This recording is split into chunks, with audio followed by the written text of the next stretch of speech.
let me take you to one of the other major themes of the book, which is that Hitchens and Dawkins, and those of you here who've read any reviews know that what Terry did was collapse Hitchens and Dawkins into one person called Ditchkins throughout the book. So we have a Ditchkins who is a singular noun taking singular verbs. But what you accuse Ditchkins of, and I'm very sympathetic to this, I want to explore this for a few minutes, takes us very much to Templeton issues of science and religion. You accuse him, of category mistake. That what they think is going on is religion is basically faith. Faith is basically belief.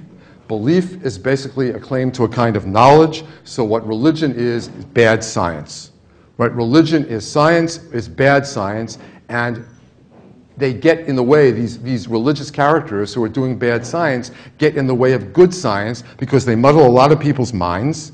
They cloud the issues, and reason has a very tough time in the world. I'm paraphrasing your paraphrase, right? The Enlightenment did its service, but reason is very frail, and reason doesn't have a chance with all this religion running around the world, so we better stop religion from doing this harm, so we got to clear the field for science to give us truth and reason and progress. All right, so let's agree, let's stipulate before this crowd, because I don't think we should waste time on it, that Hitchens and Dawkins are giving us a very simplistic picture, and that theology has a lot more to say. You make the point very nicely that this guy Aquinas was not an idiot, and neither was Maimonides, and we've been worrying about these things for 2,000 years, and there are millions of quite intelligent believers out there who are not simply practicing bad science when they go to church or synagogue. Okay, let's stipulate that. So what is then, what do you think religion's contribution is then? What are we doing? If religion is not science, how does religion help us understand and deal with the world? Yes, I say, don't I, in the book that Dawkins has the extraordinary idea that religion is meant to be some kind of explanation of reality.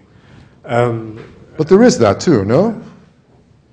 Well, in a sense, rather more subtle, I think. More subtle, right, but it's there. But I think, and I think also, yes, it is there, Arnie, but not, I think, in the first place. It's not, as it were, a cosmic vision in the first place, it seems to me. If you think of, I also say in the book that the greatest Christian theologian who ever wrote, just nicely described by Arnie as this guy Aquinas, actually, Aquinas believed that it was perfectly possible that the universe existed from all eternity. He didn't know.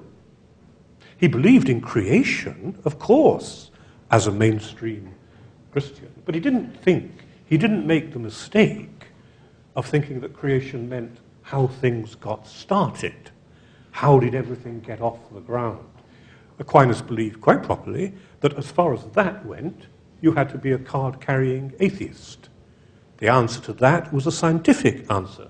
The theologian had nothing. The theologian had a lot to say about why was there anything at all, rather than just nothing, yes? But creation for Aquinas, and indeed for mainstream Christianity, has nothing whatsoever to do with the origins of the universe. I mean, the mistake is that crass and simple on the part of people like Dawkins, and therefore these two famous characters who are now supposed to be battling it out, like Laurel and Hardy, God and evolution, belong to completely different language games. Yes, it is, as you were saying, Arnie, it's a category mistake to imagine that these two things exist. Now, why doesn't Dawkins like to hear that? Why doesn't he like to hear that Christianity is more than just bad science? Because, and this is a reputable reason on his part, he thinks it means that then Christianity or religion, Judaism, Islam, are let off the hook as far as reasons go.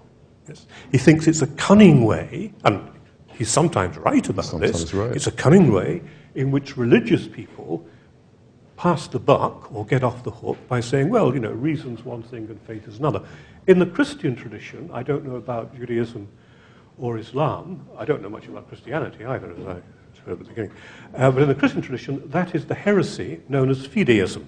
That's actually a heresy. The view that Dawkins is ascribing himself to, whether he knows it or not, is heretical. Fideism means the belief that faith, let's say the belief of Martin Luther, that faith is entirely independent of reason. In other words, that, for people like Dawkins, faith means blind faith.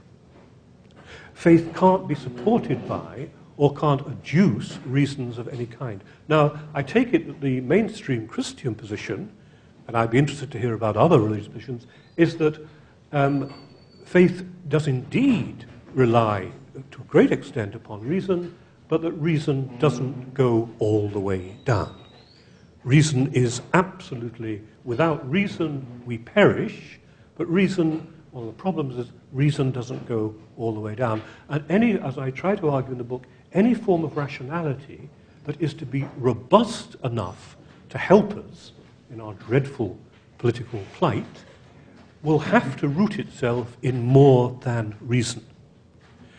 All forms of valid or robust rationality are themselves rooted in more than reason, and the mistake of the rationalist, and Dawkins here is a good old-fashioned Victorian rationalist who believes he's at the cutting edge of the 21st century, the mistake of the rationalist is to detach reason from those other forms of commitment and so on. If I can just very quickly, without going on too boringly, one of the examples I use in the book is the example of loving somebody. I was just about to cite that passage. Oh, good, good. I like this bit in the book, actually. It's a beautiful passage. Yes, thank you. Thank you very much. I will sign a copy for you especially afterwards. If you love somebody, you have, of course, to be able to adduce reasons for it. A believer, after all, is someone in love, observes Kierkegaard. Yes. He did say it before me, actually, and I feel rather irritated. And then you do a nice riff. If I could just help you out here on love and knowledge, a wonderful theme. It is only by having faith in someone that we can take the risk of disclosing ourselves to him or her fully, thus making true knowledge of ourselves possible. And it's not quite the point I was making, actually. But you're making that same point of love is necessary to knowledge. It's an adjacent point, right? Yes, an adjacent point. The point is this. If you love somebody, you have to be able to adduce reasons for it. Otherwise, it's an empty sound, you know. How would you explain your love to yourself? Good Wittgensteinian point. Right. But somebody else could agree with all the reasons you have for loving somebody and not be in love with him or her themselves. Right. Yes? Love is not independent of reason, but reason doesn't go all the way down.